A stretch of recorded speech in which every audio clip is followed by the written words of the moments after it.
사랑하는 하여목 가족 여러분, 안녕하세요. 김소명 목사입니다. 미국이나 한국이나 연일 폭염입니다. 건강 관리가 참 중요한 시기입니다. 아무쪼록 늘 주 안에서 강건하시고 무엇보다 주시는 말씀을 의지하여 소망이 넘치는 매일매일의 삶이 되시기를 축복합니다. 이 시간 본문은 예레미야 10장 6절과 7절입니다. 여호와여, 주와 같은 이 없나이다. 주는 크시니 주의 이름이 그 권능으로 말미암아 크시니이다. 이방 사람들의 왕이시여, 주를 경외하지 아니할 자가 누구리이까? 이는 주께 당연한 일이라. 여러 나라와 여러 왕국들의 지혜로운 자들 가운데 주와 같은 이가 없음이니이다. 아멘. 어느 날 여러분이 여러분의 어린 자녀와 장난감 가게에 갔습니다. 아이가 너무 신나해 하면서 이곳저곳을 돌아보는 거예요. 마음에 드는 거 하나 가져오라고 했더니 어떤 모양이든 만들 수 있는 크레이 점토를 하나 집어왔습니다. 그것을 집에 가져와서 재미있게 노는 거예요. 이 모양 저 모양 여러 모양을 만들면서 행복한 시간을 보냈습니다. 하루는 아이가 방에서 하루 종일 안 나오는 것이었습니다. 무엇을 하나 봤더니 크레이 점토를 가지고 무엇인가를 아주 집중해서 만들고 있었습니다.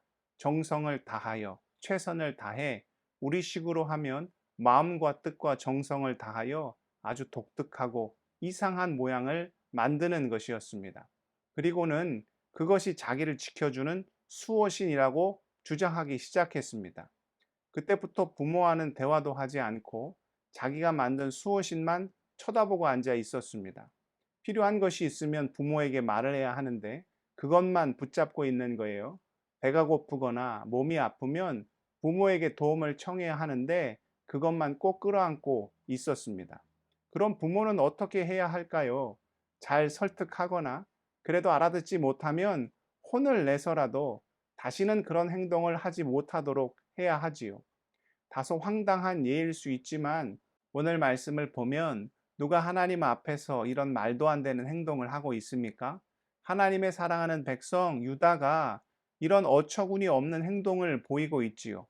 1월 성신을 포함한 모든 세상 만물은 아버지 하나님께서 우리 주의 자녀들이 행복하게 누리고 즐길 수 있도록 허락해 주신 선물입니다.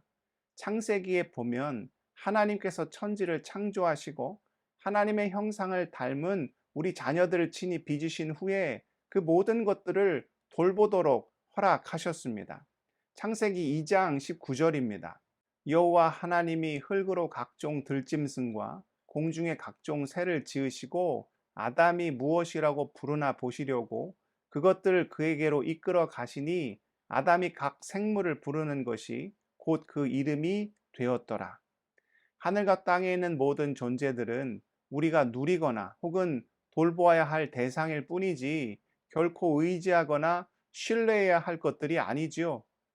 우리는 우리 주변에 있는 아름답고 경이롭고 때로는 신비롭기까지 한 자연 만물을 보면서 누구를 생각하고 누구를 기억하며 누구에게 감사의 마음을 품어야 합니까?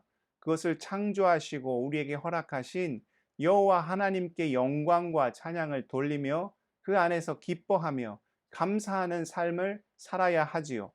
그러나 유다가 어떻게 하였습니까? 오늘 말씀 2절입니다. 여호와께서 이와 같이 말씀하시되 여러 나라의 길을 배우지 말라. 이방 사람들은 하늘의 징조를 두려워하거니와 너희는 그것을 두려워하지 말라.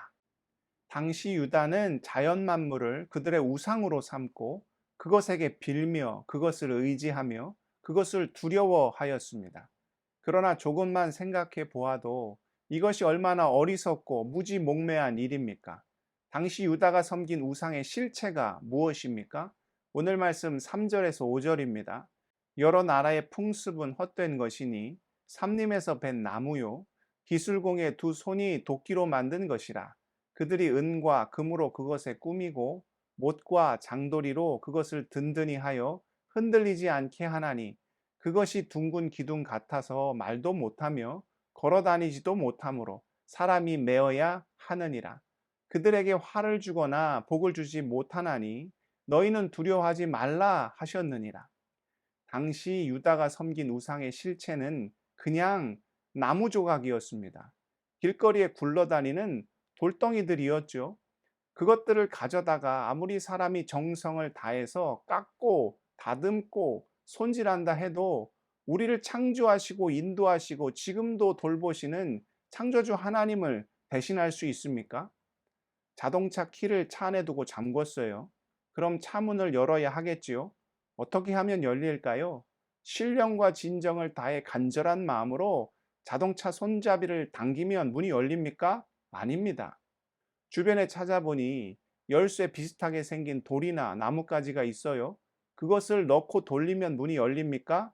그럼 차가 더 망가질 수 있습니다. 관상을 보니까 옆에 지나가는 사람이 아무래도 차문을 열 수 있을 것 같아요. 정말 실력이 있어 보입니다. 그래 가서 부탁을 하고 문을 열어 달라고 하면 열어줍니까? 그 사람도 못 열기는 마찬가지입니다. 어떻게 해야 할까요? 그 차의 구조를 잘 아는 전문가를 불러와야 합니다. 그래야 문제없이 차문을 제대로 열 수 있지요. 세상에 존재하는 그 무엇도 하나님을 대신할 수는 없습니다. 오늘 말씀 8절입니다. 그들은 다 무지하고 어리석은 것이니 우상의 가르침은 나무뿐이라. 이것이 하나님 외에 어리석은 인간이 의지하고 신뢰하고 복을 비는 우상의 실체입니다. 그럼에도 계속해서 그런 헛된 것을 쫓으면 어떻게 됩니까? 11절입니다. 너희는 이같이 그들에게 이르기를 천지를 짓지 아니한 신들은 땅 위에서 이 하늘 아래에서 망하리라 하라. 또 14절과 15절입니다. 사람마다 어리석고 무식하도다. 은장이마다 자기의 조악한 신상으로 말미암아 수치를 당하나니 이는 그가 부어 만든 우상은 거짓 것이요 그 속에 생기가 없습니다. 그것들은 헛것이요 망령되이 만든 것인즉 징벌하실 때에 멸망할 것이나 하나님의 보호하심을 떠나 우상 숭배하며 온갖 가증하고 악한 일들을 행하며 어리석은 삶의 길을 가는 자는 결국 망하게 된다는 것이죠. 그러하기에 우리가 붙잡아야 할 진리는 바로 이것입니다. 오늘 말씀 6절과 7절입니다. 여호와여 주와 같으니 없나이다. 주는 크시니 주의 이름이 그 권능으로 말미암아 크시니이다. 이방 사람들의 왕이시여 주를 경외하지 아니할 자가 누구리이까? 이는 주께 당연한 일이라. 여러 나라와 여러 왕국들의 지혜로운 자들 가운데 주와 같은 이가 없음이니이다. 참으로 우리 주와 같으신 분은 없습니다. 주님과 같이 우리를 사랑하시고 돌보시고 선하고 귀하고 복된 길로 인도하시는 분은 결코 존재하지 않지요. 삶의 수많은 역경 속에서도 오직 여호와 하나님을 의지한 믿음의 사람 다윗이 우리에게 어떤 고백을 들려줍니까? 시편 18편 1절에서 3절입니다. 나의 힘이신 여호와여 내가 주를 사랑하니이다. 여호와는 나의 반석이시요 나의 요새시요 나를 건지시는 이시요 나의 하나님이시요 내가 그 안에 피할 나의 바위시요 나의 방패시요 나의 구원의 뿌리시요 나의 산성이시로다. 내가 찬송 받으실 여호와께 아뢰리니 내 원수들에게서 구원을 얻으리로다. 사랑하는 하여묵 가족 여러분, 우리가 의지할 분은 여호와 하나님밖에 없습니다. 그분만이 우리의 참 아버지 되시며 인도자 되시며 보호자 되십니다. 우상 숭배와 같이 세상의 헛된 것을 쫓아 방황하며 낙심하며 절망하며 탄식하는 어리석은 인생이 아닌 오직 여호와 하나님만을 의지함으로 우리를 위해 예비된 복과 은혜를 풍성히 누리며 사실 수 있기를 축복합니다. 기도하시겠습니다. 사랑의 하나님, 우리에게 주와 같으신 분은 없으십니다. 세상 헛된 것을 쫓아 방황하며 낙심하는 어리석은 인생 살지 않게 하시고 우리를 창조하시고 이 땅 가운데 보내시사 지금도 우리와 동행하시며 영원까지 우리와 함께 하실 여호와 하나님만을 바라보며 의지할 수 있도록 우리를 붙잡아 주시옵소서. 하여묵지체들의 모든 삶을 주님 다 아실 줄 믿습니다. 눈물을 닦아주시고 그 상한 마음 찢겨진 심령을 어루만져 주셔서 삶에서 감당해야 될 모든 일들, 신분과 건강과 자녀와 일터와 삶의 모든 문제, 간절히 간구하며 고백하며 주님 앞에 나아갈 때 모든 주의 자녀들의 음성을 흠양하여 주시고 갚아 주실 때 후히 주시며 꾸짖지 않으시도록 풍성하고 넉넉히 채우시는 그 은혜를 경험할 수 있도록 모든 지체들 붙잡아 주시고 함께하여 주시옵소서. 오늘 하루도 온전히 주님께 의탁하오며 존귀하신 예수 그리스도의 이름으로 간절히 기도드리옵나이다. 아멘.